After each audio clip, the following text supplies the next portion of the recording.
রাফিন ভাই আমাকে ভালোবাসে এটা জেনেছি সে মারা যাওয়ার কিছুদিন পর। রাফিন ভাইয়ের ডায়েরি পড়ে বুঝতে পারি সে আমাকে ভালোবাসে, কিন্তু স্রষ্টার কি অদ্ভুত নিয়তি, মারা যাওয়ার আগে সে আমাকে তার মনের কথাটা বলতেই পারল না। একটা মেয়ে কখনো আগে থেকে নিজের মনের কথা বলে না, হয়তো লজ্জা, হয়তো জড়তা, সব মিলিয়ে আমি একটু চুপচাপ স্বভাবের। তার মৃত্যুর দিন আমি কান্না করিনি সবার সামনে, তবে একজন প্রতিবেশী মারা গেলে যেটুকু মন খারাপ হওয়া দরকার সেটা দেখিয়েছিলাম। কিন্তু নিজের ঘরে এসে কান্না করতে করতে গড়াগড়ি খাই। সুপ্ত ভালোবাসাটা কোনোদিন আমি জানাতেও পারিনি তোমাকে রাফিন ভাই। শেষবারে কেন বলে গেলে না তুমি আমাকে ভালোবাসো? আমিও যে তোমাকে ভালোবাসি বলবো বলবো করে আর কোনোদিন বলাই হয়ে ওঠেনি আমি তোমাকে ভালোবাসি। নিয়তি এত অদ্ভুত কেন রাফিন ভাই? আচ্ছা, এমন হলে কি খুব ভালো হতো? তোমার মৃত্যুটা একটা স্বপ্ন ছিল, আমার ঘুম ভাঙতেই এই দুঃস্বপ্নের সমাপ্তি হবে। তোমার হাসি মাখা মুখটা আমি দেখতে পারবো। মাথায় হালকা চাপ্পড় মেরে বলবে তুমি, রোজা তুই কিন্তু মোটা হয়ে যাচ্ছিস, একটু খাওয়া দাওয়া কম কর। এমন চলতে থাকলে তোর কিন্তু বিয়ে হবে না কোনো দিন। আমি রাইসা আহমেদ রোজা, আর এতক্ষণ ধরে যার কথা বললাম সে হলো আমার ভাইয়ার স্কুল ফ্রেন্ড। তাদের ফ্রেন্ডশিপ এতটাই মজবুত ছিল যে আমার বাবা মারা আর রাফিন ভাইয়ার বাবা মারা পাশাপাশি বাসা নিতে বাধ্য হন। কয়েকদিন আগে চাকরির ইন্টারভিউ দিতে শহরে গেছিল রাফিন ভাই। আসার সময় লঞ্চ ডুবিতে মারা জানুনি, তার লাশটাও আমরা খুঁজে পাইনি। বিনা লাশে তার মৃত্যুর শোক পালন করছি। রাফিন ভাইয়ার মৃত্যুতে আমার ভাইয়া একদম পাগল প্রায় হয়ে যায়, খাওয়া দাওয়া একরকম উঠেই যায় তার। তার মারা যাওয়ার পর সবাই তার শোক প্রকাশ করতে পেরেছিল, আমি হতভাগী পারিনি কোনোদিন। কারোর সাথে ভাগ করে নিতে পারিনি আমার কষ্ট, কাউকে বোঝাতে পারিনি আমার বুকের তীব্র জ্বালা, যেটা প্রতি সেকেন্ডে বেড়েই চলেছিল বই কমেনি। কেউ আমাকে জিজ্ঞেস করেনি রাফিনের মৃত্যুতে তোর কেমন কষ্ট হয়েছে, কেউ না। উনি মারা যাওয়ার কয়েকদিন পর আজ ওনার ডায়েরিটা হাতে পাই আমি। অবশ্য ডায়েরিটা আমাকে দিয়েছে আমার ভাইয়া। ভালোবাসার মানে আমি বুঝি না, কিন্তু আমি রোজাকে বুঝি। ভালো থাকার মানে আমি বুঝি না, কিন্তু আমি রোজাকে বুঝি। তোর ভিতরে কি আছে রোজা, যেটা বারবার আমাকে তোর কাছে টেনে আনে? তুই কি চুম্বক? কেন আমি তোর থেকে কেন আমি দূরে থাকতে পারি না? তুই আমার বেস্ট ফ্রেন্ডের বোন না হলে কবেই মনের কথা তোকে জানিয়ে দিতাম। কিন্তু যদি আমি তোকে আমার মনের কথা জানাই, তুই যদি আমাকে ভুল বুঝিস, তাহলে হয়তো আমার আর রাব্বির ফ্রেন্ডশিপটা নষ্ট হয়ে যাবে।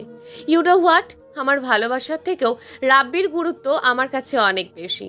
তোকে ভুলে যেতে পারবো কষ্ট হলেও, কিন্তু আমার বন্ধুটাকে ছাড়া আমি থাকতে পারবো না। তাই হয়তো মনের এই টানাপোড়েনের ভিতর কোনোদিন জানাতেই পারবো না তোকে যে বুকের ভিতর একটা ঘর বানিয়েছি তোর জন্য, যেখানে শুধু তুই থাকবি। হাজার ঝড় বাদল আসলেও সেই ঘর কোনোদিন ভেঙে যাবে না। আগলে রাখবো তোকে আমার বুকের পাঁজরে। এগুলো তো আমার স্বপ্ন, কিন্তু পরিণতি ওপরওয়ালার হাতে, তিনি যা করবেন তাই। ভালোবাসার কথাগুলো না বলাই থাক, সব ভালোবাসা প্রকাশ করার প্রয়োজন নেই। আমার ভালোবাসাটা না হয় ডায়েরিতেই থাকুক। ডায়েরিটা বুকের সাথে জড়িয়ে ডুকরে কেঁদে উঠলাম। বিধাতার কি অদ্ভুত নিয়ম, আমার ভালোবাসা কোনোদিন পরিপূর্ণ হলো না তা না, বরং শুরুই হলো না। মাথায় ভাইয়ার হাতে স্পর্শ পেলাম, ভাইয়াকে দেখে তাকে জড়িয়ে ধরে ইচ্ছে মতন কাঁদলাম। আমার কান্না যেন শেষই হচ্ছে না, কষ্টটা কমছেই না আমার। ভাইয়াও কেঁদে ফেললো। পাগলটা ভেবেছে তোকে ভালোবাসার কথা জানালে আমি বন্ধুত্ব ছিন্ন করব, কিন্তু ওর কি এটা জানা নেই যে রাব্বি ওর জন্য নিজের জীবনটুকুও দিতে পারে? তাহলে কেন নিজের বোনটাকে ওর হাতে দেবে না? তুইও ওকে ভালোবাসিস তাই না রোজা?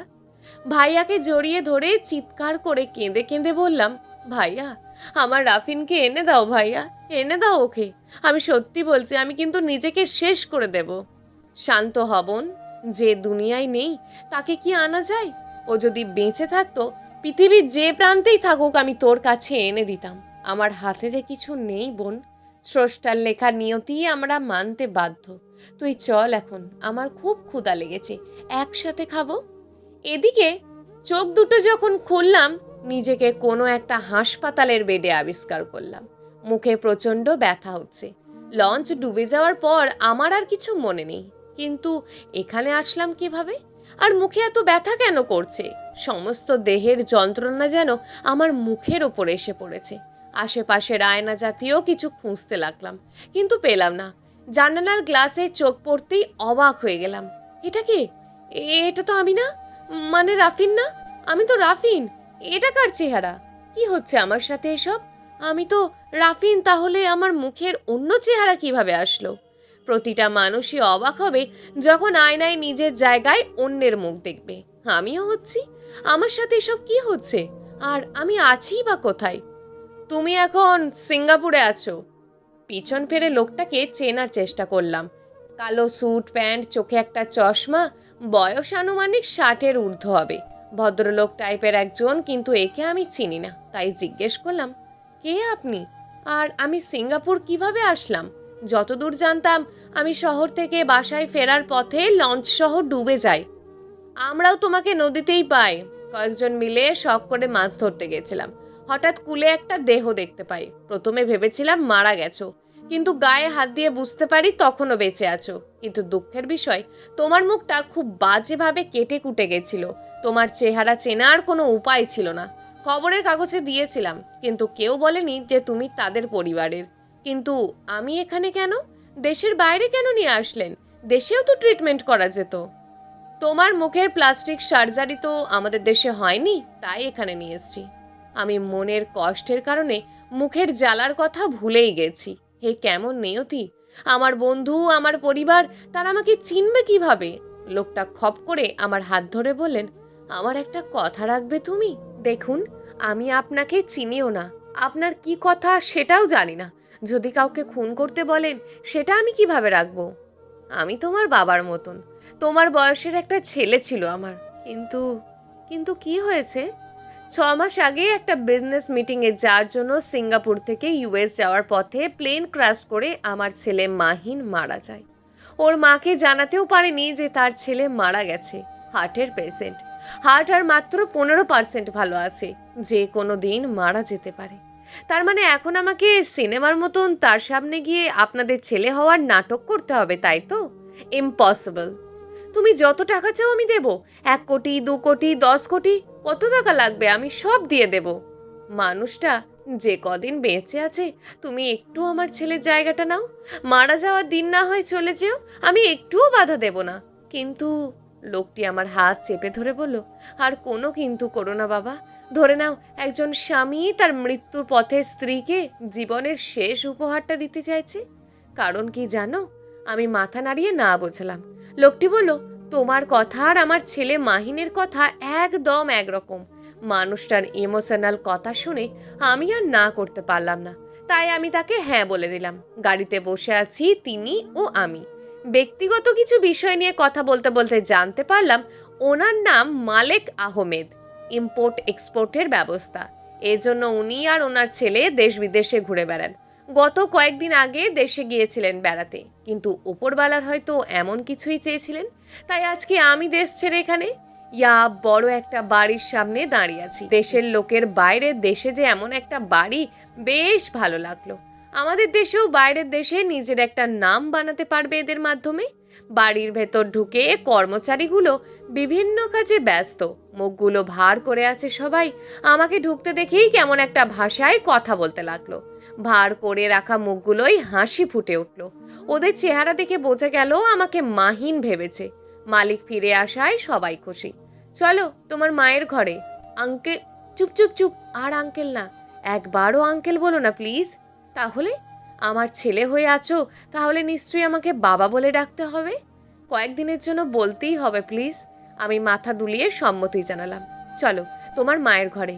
ঘরে গিয়ে দেখলাম একজন বৃদ্ধ মহিলা বেডে শুয়ে আছে, আর তার মাথার কাছে 18-19 বছরের একটি মেয়ে। আমাকে দেখেই ভাইয়া বলে চিৎকার করে দৌড়ে এসে আমাকে জড়িয়ে ধরলো আর বলতে লাগলো, এতদিন কোথায় ছিলি তুই?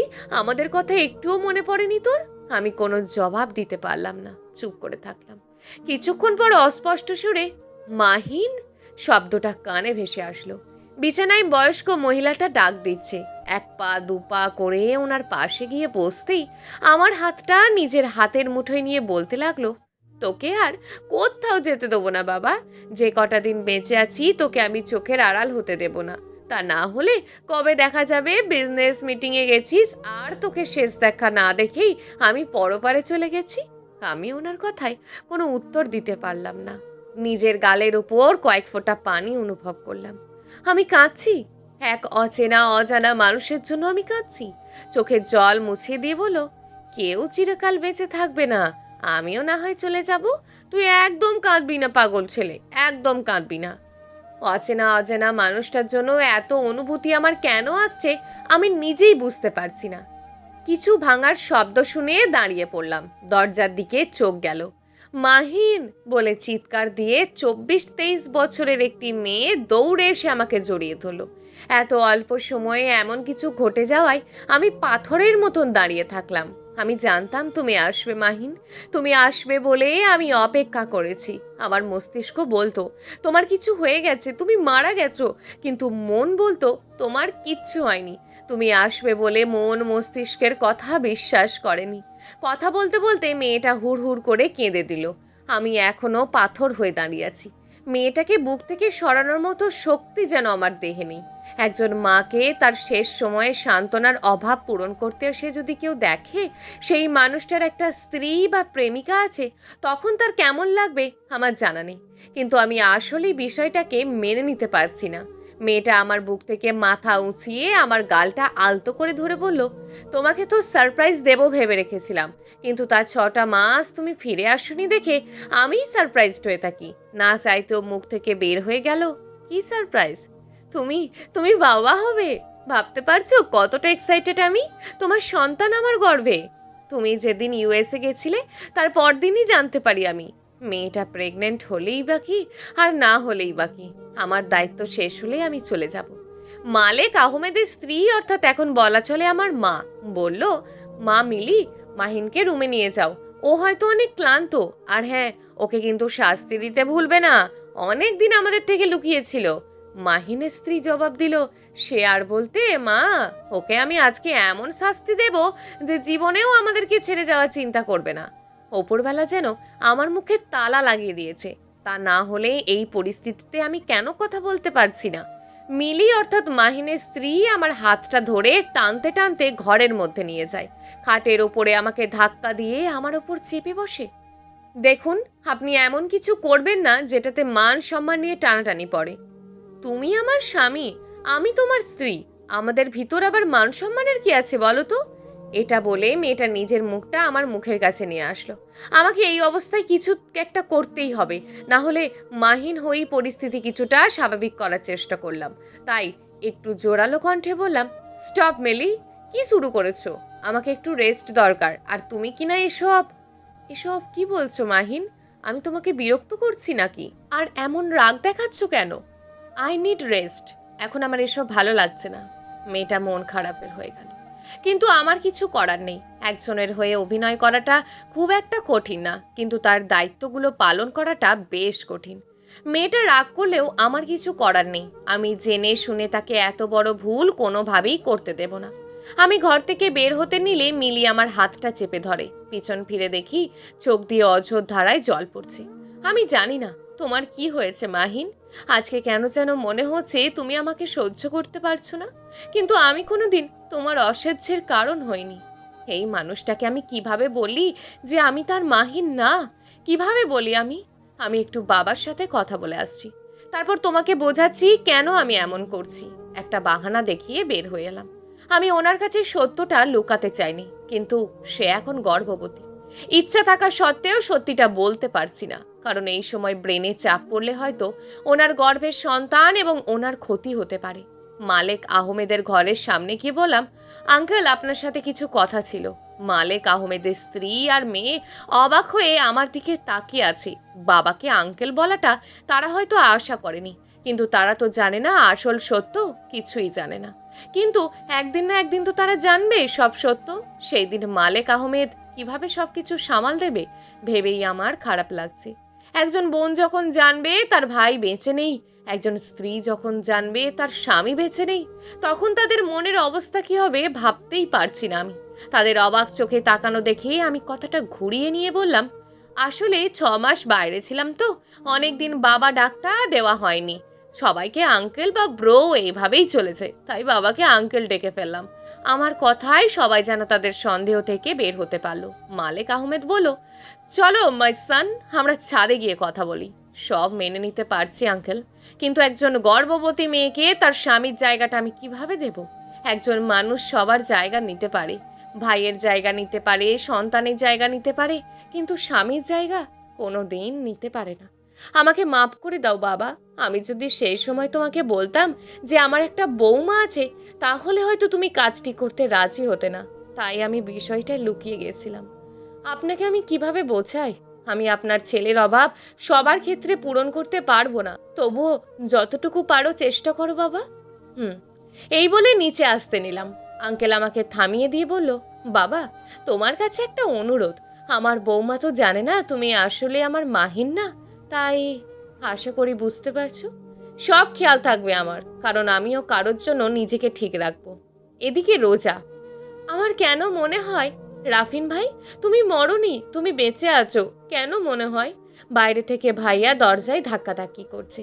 কি হয়েছে বোন, হঠাৎ চিল্লিয়ে উঠলি কেন? কোনো দুঃস্বপ্ন দেখলি নাকি? দরজাটা খোল। দরজা খুলে ভাইয়াকে দেখে তাকে জড়িয়ে ধরে হু হু করে কেঁদে দিলাম। ভাইয়া আমাকে বিছানায় বসিয়ে আমার পাশে বসে বলল, দেখ বোন, যে মানুষটা এই দুনিয়ায় বেঁচেই নেই তার জন্য আর কত কষ্ট পাবি। আজকে 3 দিন হয়ে গেল নাওয়া খাওয়া ছেড়ে দিয়েছিস তুই। এভাবে চলতে থাকলে তোকেও বাঁচাতে পারবো না আমরা। বাবা আর মা ঘরের ভিতরে আসলো। মায়ের হাতে খাবারের প্লেট। আমার ডান পাশে বসলো মা, আর বাবা বাঁ পাশের চেয়ারে আমার সামনে বসলো। মা আমার মুখের সামনে খাবার ধরলো। আমি হা না করে মায়ের মুখের দিকে তাকিয়ে রইলাম। আমার চুপ থাকা দেখে বাবা শুধু একটা কথাই বললেন, খেয়ে নাও। আমার পিলে চমকাবার জন্য বাবার এই একটা কথাই যথেষ্ট, তাই ভয়ে ভয়ে হাঁ করে খেতে লাগলাম। মা খাইয়ে দিচ্ছে, আমি লক্ষ্মী মেয়ের মতন খেয়ে যাচ্ছি। টু শব্দ করতে পারছি না, বাবা যদি আবার বকে দেয়। আমি বাবাকে ছোট থেকেই ভীষণ ভয় পাই। বাবা কোনোদিন আমার সাথে মিষ্টি করে কথা বলেনি। শুধু আমার সাথে বললে ভুল হবে, কারোর সাথেই তিনি মিষ্টি করে কথা বলে না। একটু গম্ভীর প্রকৃতির মানুষ আমার বাবা। আমাকে খাওয়ানো শেষ হলে মা আমার মুখ মুছিয়ে প্লেট রাখতে চলে গেল। বাবা আমার বাম পাশে বসে আমার মাথাটা নিজের বুকে নিল। এই প্রথম আমি বাবার খুব কাছে এলাম। কোনোদিন ভয়ে ইচ্ছায় আমি বাবার গায়ে হাত দিতে পারিনি। বাবা আমাকে অবাক করে দিয়ে বলল, আর কত মন খারাপ করে থাকবি মা? মানুষটা নিখোঁজ, লঞ্চ ডুবিতে মারা গেছে। বাবা, তোমরা কিভাবে এত শিওর হতে পারছো যে সে মারা গেছে? তাকে ছাড়া যে আমি থাকতে পারবো না। লজ্জার মাথাকে মুখ দিয়ে কি বের হয়ে গেল আমি নিজেও জানি না। আমি জানি মা, তুই ওকে কতটা ভালোবাসিস, এটাও জানি ও তোকে কেমন ভালোবাসে। তাই তো আমরা তোদের অজান্তেই তোদের বিয়ে ঠিক করে রেখেছিলাম। কিন্তু কে জানতো ওপরবেলা তাকে নিজের কাছে ডেকে নেবেন। তোমরা কেন বারবার বলো রাফিন ভাই মারা গেছে, তার মরদেহ দেখেছো? কাঁদতে কাঁদতে বাবাকে বললাম। ভাইয়া বলল, কারণ ও সাঁতার জানতো না, ওখান থেকে বেঁচে ফেরার কোনো চান্সই নেই। না জানি আমার প্রিয় বন্ধুটার লাশ কোন মাছের পেটে চলে গেছে। তোর কষ্ট আমি আর দেখতে পারছি না। কালকেই তোর IELTS এর রেজাল্ট। স্কলারশিপ পেলে তোকে দেশের বাইরে পাঠিয়ে দেব। আমি চাই না আমার একমাত্র বোন সারা জীবন কষ্ট পাক। ভাইয়া, আমি কোথাও যাব না। এবার ভাইয়ার সাথে মাও যোগ দিল ঘরে ঢুকতে ঢুকতে। তুই যাবি মা? এখানে থাকলে রাফিনের স্মৃতি তোকে তাড়া করে বেড়াবে, যেটা আমরা কোনোভাবেই মেনে নিতে পারবো না। সবার কথার ওপর আমি আর কিছু বলতে পারলাম না। আসলেই মানুষটা আর নেই। মনের ভিতর মিথ্যা আশ্বাস দিয়ে তাকে বাঁচালেও সে তো আর ফিরে আসবে না। পরদিন বিধাতাও হয়তো চেয়েছে আমি একটু ভালো থাকি, তাই হয়তো স্কলারশিপটা পেয়ে গেছি। USA স্কলারশিপ পেয়েছি, সব কিছু ঠিক আছে। কিন্তু একটা কথা, আমি কি আদেও রাফিন ভাইকে ভুলে যেতে পারবো? না, কোনো দিন না। আমি তাকে ভালোবাসি, আর ভালোবাসা কেউ ভুলে যায় না। শেষ নিঃশ্বাস পর্যন্ত তাকে মনে রাখতে চাই। আমিও চাই আমার রাফিনকে মনে রাখতে। তাকে নিয়ে কষ্ট পেতে চাই না, তার অনুভূতি নিয়ে ভালো থাকতে চাই। এদিকে রাফিন, আমি আর মালেক আহমেদ বিজনেস মিটিং থেকে ফিরলাম, কিন্তু এসবের কিছুই বুঝি না। আমি পুতুলের মতন চুপচাপ বসেছিলাম সারাক্ষণ। গাড়িতে মালেক আহমেদ বলল, বাবা রাফিন, আমি একটা জিনিস ভেবে রেখেছি, যতদিন তোমার মা মানে আমার স্ত্রী বেঁচে আছে আমরা ইউএসএ শিফট হয়ে যাব। সেখানে তোমাকে কোনো সমস্যায় পড়তে হবে না। মাহিনের পরিচিত অনেকেই আমি চিনি না, তাদেরকে তোমাকেও চেনাতে পারবো না। এমন অবস্থায় তোমার পরিচয় গোপন রাখাটা পসিবল হবে না। মনে মনে আমিও এটাই চেয়েছিলাম, যে এমন একটা পরিবেশ হোক যেখানে সবাই নতুন থাকবে, যেখানে মাহিন পরিচিত লোকজন না থাকুক। আমি বলার আগেও আঙ্কেল কাজটা করবে ভাবতেই পারিনি। উনি জিজ্ঞেস করলেন, তোমার মতামত কি? আমি নির্দ্বিধায় হ্যাঁ বলে দিলাম। দুটো প্লেন আর ল্যান্ড করলো ইউএস এর এয়ারপোর্টে। একটাতে আছে রাফিন আর একটাতে আছে রোজা। দেখা যাক নিয়তি কত দূর নিয়ে যায় ওদেরকে। রিসেপশনে সিরিয়াল লেগেছে, সবাই চেকিং চলছে, লাইনের প্রায় শেষ পর্যায়ে আমি দাঁড়িয়ে আছি। হঠাৎ পিছন দিক থেকে ধাক্কা অনুভব করলাম। কেউ একজন একটা মেয়েকে কোলে করে তাড়াহুড়ো করে চেকিং সেন্টারে আসলো। ধাক্কা দেওয়াই বলল, সরি সরি, আসলে আমি খেয়াল করিনি, মাফ করবেন। কণ্ঠটা একদম রাফিন ভাইয়ের মতন, কিন্তু চেহারাটা অন্য। কথাটা বললো খুব ব্যস্ততার সাথে, আমার দিকে তাকালো না। যাই হোক, এতে আমার মাথা ব্যথা নেই। মেয়েটা হয়তো তার ওয়াইফ হবে। আসলেই তো, স্ত্রী অসুস্থ হলে স্বামী ঠিক থাকতে পারে না, তাই হয়তো ভুলে ধাক্কা লেগে গেছে। আমিও আমার মতো লাইন ধরে রাখাই মন দিলাম। লোকটা যখন কিছুটা এগিয়ে গেল তখন পিছন থেকে মনে হলো রাফিন ভাই, তবে শুধু মুখটাই আলাদা। এটাও তো হতে পারে শারীরিক গঠন এক হলেই যে মুখ এক হবে, এমন তো কোনো কথা নেই। আমার সিরিয়াল এসে পড়েছে, চেকিং রুমে প্রবেশ করি। এদিকে রাফিন ভাবছে। প্লেন ল্যান্ড করার পরপরই হঠাৎ করে মিলি অর্থাৎ মাহিনের স্ত্রী অসুস্থ হয়ে পড়ে। মেডিকেল টিমের অপেক্ষা না করে কিছু না ভেবেই ওকে কোলে তুলে দৌড়াতে থাকি। গার্ড জিজ্ঞেস করলে সমস্ত কিছু খুলে বলি। তারা প্রাইমারি চেকিং করে এবং ইমিগ্রেশন থেকে আমাদেরকে যাওয়ার পারমিশন দিয়ে দেন। হঠাৎ একটা মেয়ের সাথে ধাক্কা লাগে, সরি বলে সেখান থেকে বের হয়ে আসি। কিন্তু কেন যেন মনে হলো মেয়েটা রোজা, আমার রোজা। ওর আশেপাশে থাকলেই আমি সব কিছু অনুভব করতে পারি। তাই সবাইকে গাড়িতে তুলে দিয়ে 1 মিনিটের জন্য আবারও এয়ারপোর্টের ভিতরে আসলাম, মেয়েটাকে দেখার জন্য যে সে আসলেই রোজা কিনা। কিন্তু সেখানে কাউকে দেখতে পেলাম না। আমিও কত বড় বোকা, রোজা এখানেই বা কি করে আসবে। গাড়িতে উঠে ড্রাইভারকে কাছাকাছি কোনো হাসপাতালে নিয়ে যেতে বললাম, আর মাহিনের বোন মায়াকে আর মাকে ঠিকানা অনুযায়ী বাসায় চলে যেতে বললাম। আমি আর মালেক আহমেদ মিলির সাথে গেলাম।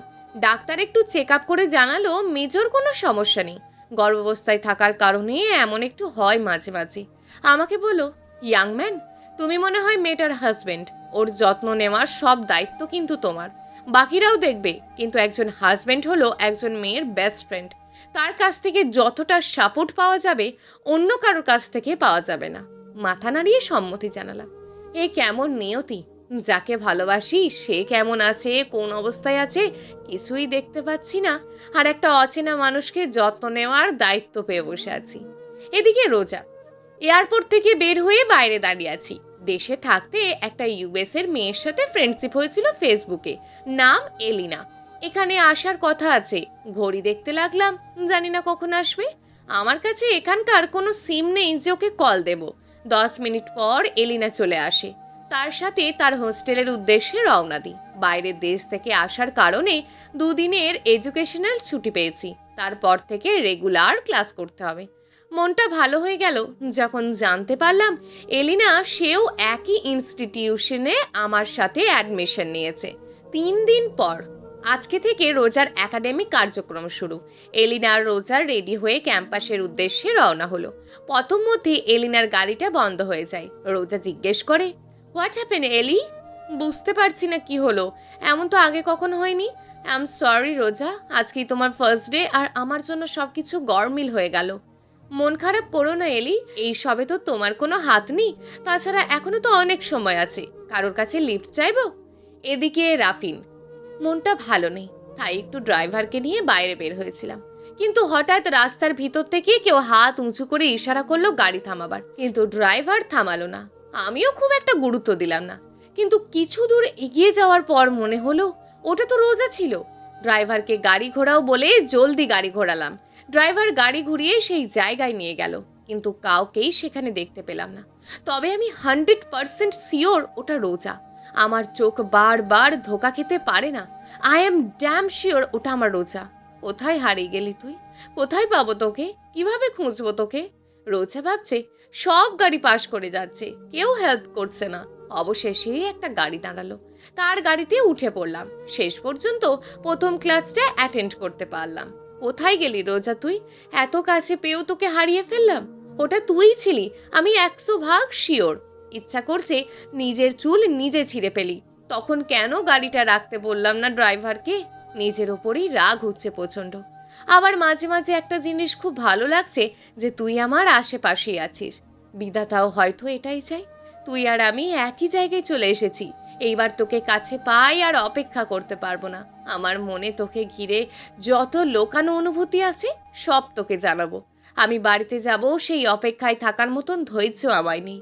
বাড়ির কন্ট্যাক্ট নাম্বারগুলোও আমার মনে নেই। রাব্বির নাম্বারটা মুখস্থ আছে, তবে তার নাম্বারে কল যাচ্ছে না। কিছুক্ষণ অপেক্ষা করতে লাগলাম, ভাবলাম হয়তো রোজা আশেপাশেই আছে, কিন্তু তার দেখা মিলল না। তাই ঘন্টাখানেক পর বাসার উদ্দেশ্যে রওনা দিলাম। ক্লাস শেষে অনেকের সাথেই বন্ধুত্ব হলো। এলিনার বয়ফ্রেন্ড জর্জ, প্রতিবেশী দেশের একজন বান্ধবী পেলাম, নাম রিমা। বেশ বন্ধুসুলভ মেয়েটা। রিমাকে পেয়ে আমি ভীষণ খুশি। বাইরের দেশে বাঙালি পেলে খুশি লাগারই কথা। নিজের মাতৃভাষায় কথা বলার স্বাদই আলাদা। ক্লাস, ঘোরাফেরা, আড্ডা সবকিছু মিলিয়ে দিনকাল ভালোই চলছিল। কিন্তু হৃদয় কুঠিরে সেই মানুষটা কোনোভাবেই মুছে যায়নি। এমনকি তার প্রতি আমার অনুভূতিগুলো এক ফোঁটাও কমে যায়নি, বরং বেড়েই চলেছে। রাফিন ভাই, তুমি কেন একা চলে গেলে? তোমার রোজাকে কেন তুমি না নিয়ে না ফেরার দেশে পাড়ি দিলে? কেন আমার কলিজাটা খা খা করে বলতে পারো? এমন কি হতে পারে না যে তুমি কোনো একদিন আমার হাতটা নিজের হাতের মুঠোয় নিয়ে বলবে, আমি চলে এসেছি রোজা, আর কোনোদিন তোর কাছ থেকে দূরে যাব না, আমার বুকের ভিতর তোকে বন্দি করে রাখবো আজীবনের জন্য? 3 মাস পর প্রতিদিন সারা শহরে রোজাকে খুঁজে পেরিয়েছি, কোথাও পাইনি। রোজাকে দেখা আমার চোখের ভ্রম হতে পারে না। আমি সব সত্যি দেখেছি। আমার চোখ ধোঁকা খেলেও মন ধোঁকা খেতে পারে না। চোখের থেকেও তোকে মন দিয়ে বেশি অনুভব করেছি। তাই আমি এতটাই শিওর যে তুই এখানেই আছিস। এই 3 মাসে অনেক কিছুই বদলে গেছে। মা, মানে মালিক আহমেদের স্ত্রী মারা গেছেন। উনি যেদিন মারা যান, কেমন যেন মনে হচ্ছিল, আমার বুক ফেটে কান্না আসছিল। রক্তের সম্পর্ক না থাকা সত্ত্বেও যেন আমি সেদিন মাকেই হারিয়েছিলাম। মনেই হয়নি আমি একটা অভিনয় জগতে আছি, যেখানে কেউ আমার আপন না। কিন্তু তার মারা যাওয়ার দিন ভীষণ কেঁদেছিলাম। হয়তো মিথ্যা অভিনয় করতে করতে তাকে সত্যিকারের মা বানিয়ে ফেলেছিলাম। রাইমাকে বোন আর মালিক আহমেদকে বাবা। আর মিলি, না, তাকে নিয়ে কিছু ভাবিনি। না, সে আমার কেউ হতে পেরেছে। মা মারা যাওয়ার পর থেকে তাকে আর আমার পাশে দেখি না। আর রাতে ঘুম বরাবরই মতন আলাদা ঘর থেকে হয়। একদিন বাইরে থেকে এসে দেখলাম মিলি ফ্লোরে পড়ে আছে, আর রক্তে ভেসে যাচ্ছে সমস্ত ফ্লোর। মিলি বলে জোরে চিৎকার করে উঠলাম। মিলি নিভু নিভু চোখে আমার দিকে হাত বাড়িয়ে, মাহিন, মাহিন, আমার খুব কষ্ট হচ্ছে। আমার বাবুটার যেন কিছু না হয়, তুমি আমার বাবুটাকে দেখো। আমি দ্রুত পায়ে মিলিকে কোলে তুলে গাড়িতে ওঠাই। হাতে আর পায়ে মালিশ করতে থাকি, যেন ও জ্ঞান না হারায়। 15 মিনিটের মাথায় হাসপাতালে পৌঁছালাম। মিলির এমার্জেন্সি ডেলিভারি করা লাগবে। আমি বন্ড পেপারে সাইন দিয়ে দিলাম, কারণ এই অপারেশনে যে কোনো একজনের বাঁচার চান্স অনেক কম। মিলিকে নিয়ে ওটিতে চলে গেল। যাওয়ার সময় মিলি অদ্ভুতভাবে আমার দিকে তাকিয়েছিল, যেন কিছু বলতে চাই। ওর চোখের ভাষা আমি পড়তে পারিনি। এদিকে রোজা, ছোট একটা অ্যাক্সিডেন্টে এলিনার হাত কেটে যায় একটু। ওকে নিয়ে হাসপাতালে রওনা দিই। ব্যান্ডেজ শেষে ওয়েটিং রুমে বসে আছি, ডাক্তার ওষুধ লিখে দেবে সেই জন্য। হঠাৎ আমার হাতটা কারোর হাতের ভিতর অনুভব করলাম। রোজা ডাক দিল, এটা তো রাফিন ভাই। মুখের দিকে তাকাতেই বিরক্ত হলাম। দূর, এটা তো অন্য একজন, কোথায় যেন দেখেছি মনে হচ্ছে। এক্সকিউজ মি, আমার হাত ধরার সাহস পেলেন কিভাবে আপনি? তোর হাত ধরার পারমিশন আমার জন্ম জন্মান্তরের। আসলে হয়েছে কি, এদিকে রাফিন, মিলিকে ওটিতে ঢুকিয়ে দিয়ে ওয়েটিং রুমে বসে থাকলাম। হঠাৎ চোখ গেল একটু দূরে বসে থাকা একটা মেয়ের দিকে। সমস্ত সুখ, সমস্ত আনন্দ এসে আমার মনে ভর করলো। আমাকে আর পায় কে? আমার রোজা তো। সময় যেটাই হোক, জায়গা যেটাই হোক, আর সিচুয়েশন যেটাই হোক, আমি আজকে আমার মনের কথা তোকে বলেই ছাড়বো। আমি ওর সামনে গেলাম, কিন্তু ও আমাকে খেয়াল করেনি, একটু অন্যমনস্ক হয়ে বসে আছে। সামনে গিয়ে ওর হাতটা নিজের হাতের মুঠোয় নিলাম। তারপর রোজার সেই রিয়াকশন, আপনি তো বেশ অভদ্র, চেনা নেই জানা নেই একটা মেয়েকে তুই তুকারি করছেন, আবার তার হাত ধরেছেন।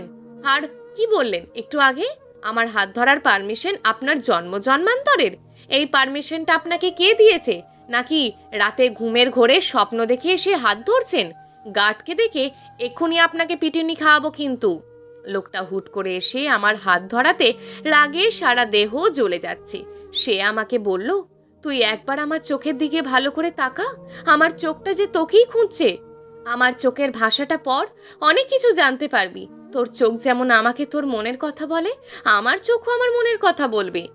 কি আজে বাজে কথা বলছেন? আপনার মাথায় কি ছিট হয়ে গেছে? হয়তো হাসপাতালেই আছেন, তো ডাক্তার দেখান। তা না হয় দেখাবো একটু পর, কিন্তু তুই একটু তাকা আমার চোখের দিকে। বুকের ভিতরটা বড্ড জ্বালা করে, যে জ্বালায় আমি দগ্ধ হচ্ছি সেই জ্বালায় তোকেও জ্বালাতে চাই। আপনার চোখের দিকে আমি কোন দুঃখে তাকাবো? আপনার চোখের ভাষা পড়ার আমার কোনো প্রয়োজন নেই, বিন্দু মাত্র ইন্টারেস্ট নেই। আপনি রাস্তার মাপুন আর এইসব রোম্যান্টিক কথা কোনো আমেরিকান মেয়েকে শোনান, দেশীয় মানুষকে শুনিয়ে লাভ নেই। তারা আপনাদের মতন মানুষের মনের ভাষার মুখের ভাষার পার্থক্য খুব ভালো করেই বুঝতে পারবে।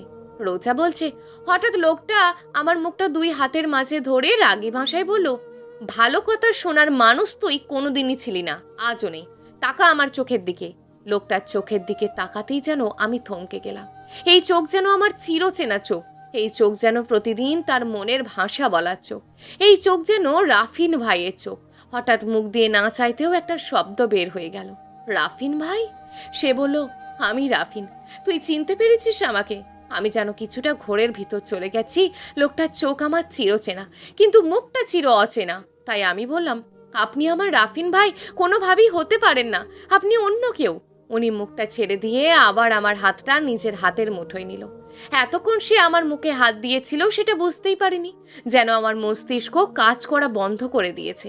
এখন আবার আমার হাত ধরে, কিন্তু তার থেকে যে নিজের হাতটা বের করে আনবো সেই শক্তি যেন আমি হারিয়েছি। তারপর রাফিন একে একে সব কথা বলল রোজাকে। যদিও রোজা রাফিনের কথা বিশ্বাস করছিল না, তবে তাদের বিভিন্ন স্মৃতির কথা যখন বলল তখন বিশ্বাস না করে আর পারল না। মনের কষ্টের মেঘ সরে গিয়ে খুশির ঝলক দেখা দিল রোজার চোখে মুখে। কিছু না ভেবেই রোজা রাফিনকে জাপটে ধরল, হু হু করে কেঁদে দিল রোজা। আমি তোমাকে ভালোবাসি রাফিন ভাই, আমি ভালোবাসি তোমাকে, প্লিজ আমাকে আর একা করে কোথাও চলে যেও না। রাফিন ভাবতেই পারেনি রোজা আগেই তার মনের কথা বলে দেবে। সবাই বলে ছেলেরা মনের কথা আগে জানতে পারে, কিন্তু এক্ষেত্রে সম্পূর্ণ উল্টো। রোজাই বলে দিল মনের কথা। রাফিন নিজেও রোজাকে জড়িয়ে নিল বুকের মাঝে। শেষ নিঃশ্বাস থাকা পর্যন্ত আমি তোকে ছেড়ে কোথাও যাব না। বিধাতা চেয়েছে আমরা এক হই, সেজন্যই হয়তো আমি বেঁচে আছি। প্লেনে বসে আছে রোজা আর রাফিন। রাফিজা রোজার কোলে খেলা করছে, একবার নিজের হাত গালে দিচ্ছে, একবার নিজের হাত আঙুল নিয়ে নিজেই খেলা করছে। সেদিন হাসপাতালে মিলিকে বাঁচানো যায়নি, কিন্তু বেঁচে গেছিল মাহিন মিলির ভালোবাসার চিহ্ন। তাদের ভালোবাসা বেঁচে গিয়েছে রাফিজার মাধ্যমে। মালেক আহমেদ রাফিন আর রোজার হাতেই নিজের একমাত্র নাতনিকে তুলে দেয়। রাইমা নিজের ভাইজিকে বুকে নিয়ে খুব কেঁদেছিল, কিন্তু এই ভেবেই শান্তি লাগছিল যে সে রাফিনের মধ্যে নিজের ভাইকে খুঁজে পেয়েছে, মাঝে মাঝে দেখা করতে যাবে তাদের সাথে। কয়েকদিন পর রাফিন রোজা, রাফিজার মালেক আহমেদ আর রাইমার কাছ থেকে বিদায় নিয়ে প্লেনে ওঠে। প্লেনের গ্লাসের ধারে রোজা বসে আছে। আজকে থেকে রোজা মাও হয়ে গেছে। রোজা রাফিনের বিয়ে হবে, সুখের সংসার হবে, ভালো থাকবে আজীবন। ভালো থাকুক আজীবন, একসাথে থাকুক সমস্ত ভালোবাসা। কোনোভাবেই যেন ভালোবাসার মানুষগুলো আলাদা না থাকে, সেটা রাফিন রোজার মতন বেঁচে থেকেই হোক, কিংবা মাহিন মিলির মতন মারা গিয়েই হোক। প্রিয় দর্শক, যদি আজকের গল্পটি আপনাদের ভালো লেগে থাকে তাহলে ভিডিওটিতে অবশ্যই একটি লাইক করে আপনার মূল্যবান একটি কমেন্ট করুন। আর হ্যাঁ, চ্যানেলটিকে যদি সাবস্ক্রাইব করে না রাখেন তাহলে চ্যানেলটিকে অবশ্যই সাবস্ক্রাইব করে আমাদের পাশে থাকুন। দেখা হবে আগামীকালের নতুন এবং আকর্ষণীয় গল্প নিয়ে। ধন্যবাদ।